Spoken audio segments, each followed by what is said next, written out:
Hazrat Aisha radiallahu anha, the Prophet's wife, said, when the element of Allah's Apostle sallallahu alaihi wasallam got exacerbated, he asked the permission of his other wives to stay in my house during the ailment. So all of them gave their consent.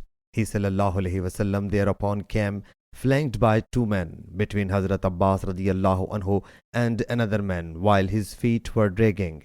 When I, Ubaidullah bin Abdullah bin Utbah, notified Hazrat ibn Abbas radiallahu anhu of it, he said, do you know the other man whose name Hazrat Aisha radiallahu anha did not mention?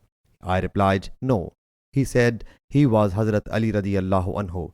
Hazrat Aisha radiallahu anha added, after the Prophet's ailment had aggravated and he had come to my house, the Prophet sallallahu alaihi wasallam said, pour on me the water of 7 such water skins whose mouths have not been unfastened yet, so that I may advise the people.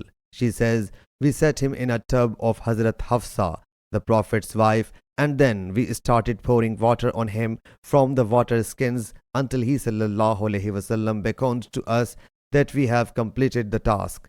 She adds, thus he sallallahu alaihi wasallam went towards the people, led them in the prayer and gave them a sermon. Sahih Bukhari, Hadith number 5714.